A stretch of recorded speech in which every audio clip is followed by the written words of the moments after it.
شکایت کرے ان نعت خانوں کا، ان کلام لکھنے والوں کا، جس نے بھی لکھا صرف ماں پہ لکھا، کبھی باپ پہ نہیں لکھا گیا۔ کیا بات ہے کہ باپ اولاد سے پیار نہیں کرتا؟ اٹھاؤ تم راستے کی گاڑیاں، دیکھو ہر گاڑی کے پیچھے اکثر لکھا ہوتا ہے یہ میری ماں کی دعا ہے۔ مجھے بتا تو صحیح، تو نے صرف ماں کی دعا لکھی، کیا اس میں باپ کی دعا شامل نہیں ہے؟ کیا تیری ترقی میں باپ کا ہاتھ شامل نہیں ہے؟ کتنی آسانی سے کہہ کے گزر جاتے ہو یہ میری ماں کی دعا ہے۔ مجھے بتا تو صحیح، وہ یار اپنے سینے پہ ہاتھ رکھ اور مجھے بتا، اگر تیرا اپنا بیٹا ہو اور تیری موجودگی میں کوئی سامان خرید کے لائے اور تیرے سامنے کہنے لگے ابا جی یہ میری ماں کی دعا سے ملا ہے، بتا اس کے دل پہ چوٹ لگے گی کہ نہیں لگے گی؟ اسے تکلیف ہوگی کہ نہیں ہوگی؟ خدا را باپ کو تکلیف نہ دو، اس کی بھی قدر کر لو۔ تجھے ماں کا پیار تو نظر آ گیا، باپ کا پیار نظر نہیں آیا۔ تجھے کیا لگتا ہے کہ باپ کو تجھ سے پیار نہیں ہے؟ تجھے کیا لگتا ہے کہ باپ کو تجھ سے محبت نہیں ہے؟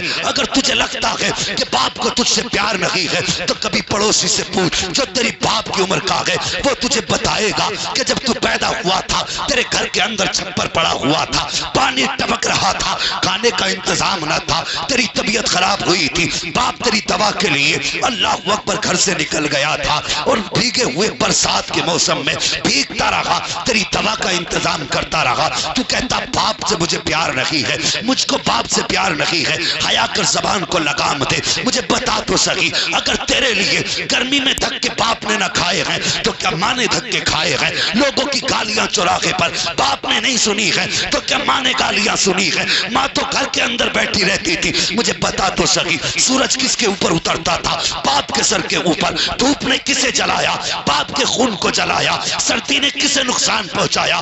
باپ کو پہنچایا۔ بجلی کس کے اوپر گری تھی؟ باپ کے اوپر گری تھی۔ مجھے بتا تو صحیح، جب تیری فیس کا پیسہ کم پڑ گیا تھا تو باپ نے اوور ٹائم ڈیوٹی کر کے تیری فیس پوری بھری تھی، تو کیسے کہہ دیتا ہے کہ باپ کو مجھ سے پیار نہیں ہے؟ اور ظالم یہ بات الگ ہے کہ خدا نے باپ کو ہمت اور حوصلہ دیا ہے، ماں ذرا سے درد پہ تڑپ جاتی ہے مگر یاد رکھ سکون باپ کو بھی نہیں ہوتا ہے، لیکن وہ صبر کرتا ہے۔ آج کے بعد کبھی یہ مت کہہ دینا کہ میرے باپ کو مجھ سے پیار نہیں ہے۔ اگر اللہ توفیق دے، اگر گاڑی لو تو یہ مت لکھنا یہ میری ماں کی دعا ہے، جب بھی لکھو تو یہ لکھنا یہ میرے ماں باپ کی دعاؤں سے اللہ نے مجھے عطا کیا۔ نعرہ رسالت، علماء اہل سنت، مسلک اعلی حضرت، سرزمین سیریا لکھا، علامہ مفتی حماد صاحب قبلہ، نعرہ تکبیر، نعرہ رسالت۔ عجیب مزاج بنا دیا لوگوں نے، باپ کی کوئی عزت ہی کرنے تیار نہیں۔ تجھے بس اتنا پتا ہے کہ ماں کے پیروں کے نیچے جنت ہے، تیری جنت جس کے پیروں کے نیچے ہے جانتا اس کی جنت تیرے باپ کے پیروں کے نیچے ہے۔ سمجھ لے گا اسے تو؟ مجھے بتا، ماں کے قدموں کے نیچے بولیں، سارے بولیں، ماں کے قدموں کے نیچے جنت میں۔ یہ نہیں کہتا ماں کا دل دکھانا، ماں کو تکلیف دینا، بے شک ماں کا مقام بہت بڑا ہے، لیکن سن، ماں کس کے جوتے صاف کرتی ہے؟ بولیں سارے، نہیں بولیں گے سلام پڑھو۔ کس کے کپڑے کس کے دھلتی ہے؟ بستر کس کا بچھاتی ہے؟ صفائی کس کے گھر میں کرتی ہے؟ پیر کس کے دباتی ہے؟ سوچ تو سکی، جس کے قدموں کے نیچے جنت ہے، وہ جس کے پیر دبا رہی ہے اس کی اپنی شان کا عالم کیا رہا ہوگا۔ پورے قرآن میں تم کہیں نہیں دکھا سکتے کہ کہیں پہ قرآن نے ماں کی قسم یاد کی ہو، لیکن قرآن نے باپ کی قسم یاد کی ہے۔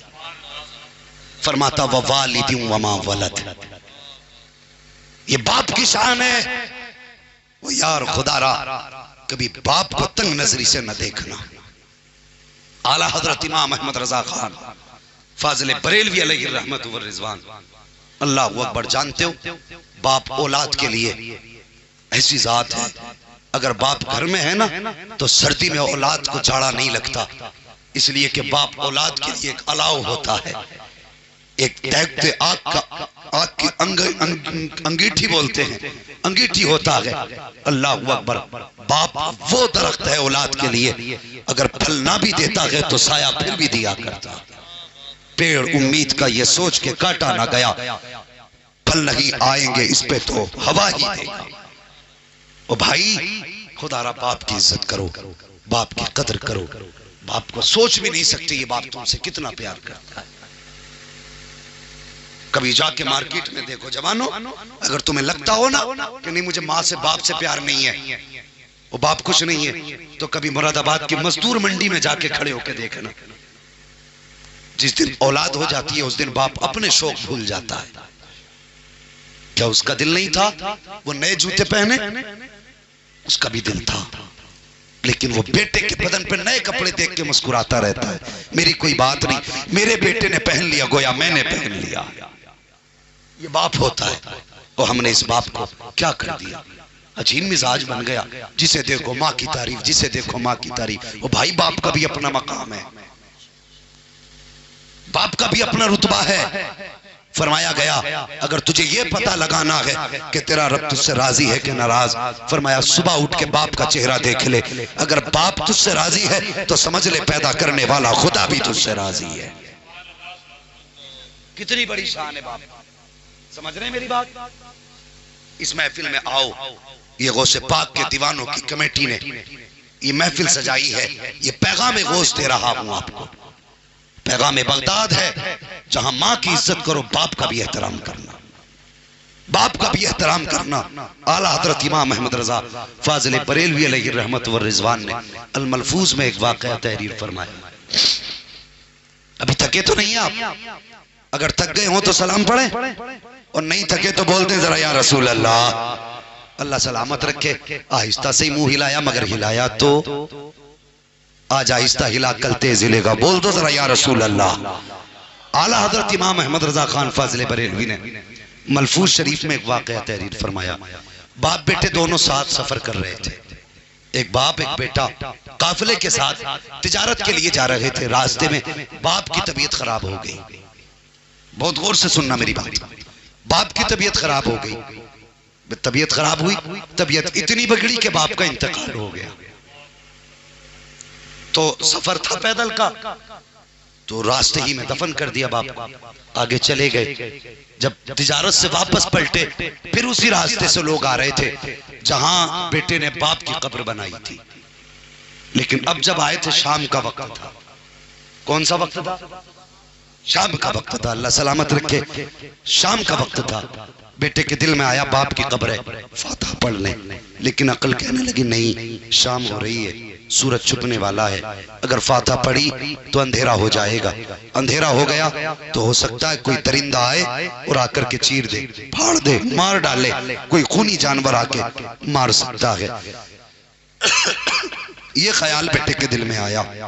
جیسی اتنا خیال بیٹے کے دل میں آیا، بیٹا سوچنے لگا آج نہیں کبھی پھر پڑھیں گے۔ یہ سوچ کے بیٹے نے کچھ قدم آگے بڑھائے، ابھی کچھ قدم آگے بڑھا تھا کہ پیچھے سے بڑی عجیب آواز آئی، ایسی دردناک آواز تھی کہ بیٹے کے قدم ٹھہر گئے، بدن کا ایک ایک رونگٹا کھڑا ہو گیا، مارے خوف کے بیٹا کانپنے لگا۔ جانتے ہو یہ آواز شیر کی آواز نہیں تھی، یہ چیتے کی آواز نہیں تھی، بلکہ جب اس نے مڑ کے دیکھا تو یہ آواز قبر سے اس کے باپ کی آواز آ رہی تھی، اس کے باپ کی آواز تھی، اور اس نے کہا تھا بیٹے تیری قبر، میری قبر تیرے راستے میں پڑی ہے، اور سن تیرے دل میں آیا تھا کہ تو میری قبر پہ فاتحہ پڑھے، لیکن موت کے ڈر سے تو نے قبر پہ فاتحہ چھوڑ دی ہے اور مجھے چھوڑ کے جا رہا ہے۔ تب اس باپ نے کہا تھا اے لخت جگر یاد کر، اگر میری جگہ تو لیٹا ہوتا، تیری جگہ میں ہوتا، تو سن وہ تو ہے جو واپس جا رہا ہے، اگر تیری جگہ میں ہوتا تو جہاں تو ہے اور جہاں میں ہوں اس بیچ میں اگر کوئی آگ کے انگارے بچھا دیتا تو بیٹے اگر انگاروں پہ بھی چلنا پڑتا تو تیرا باپ انگاروں پہ چل کے آتا، تجھ پہ فاتحہ پڑے بغیر تیرا باپ واپس جا نہیں سکتا تھا۔ نعرہ تکبیر، نعرہ رسالت، علماء اہل سنت، مسلک اعلیٰ حضرت علامہ مفتی حماد صاحب قبلہ، نعرہ تکبیر، نعرہ رسالت۔ اور یہ باپ ہوتا ہے یار، اللہ توفیق دے تو باپ کی قبر پہ جایا کرو۔ مہینے گزر جاتے ہیں، ہم تو جاتے تو شب قدر میں جائیں گے باپ کی قبر پہ، شب برات پہ جائیں گے ہم، اس سے پہلے باپ کی قبر کی یاد نہیں آتی؟ اور چلے جایا کرو، تجھے تو یاد نہیں آتی، خدا کی قسم وہ قبرستان میں لیٹ کے تجھے یاد کرتے ہیں۔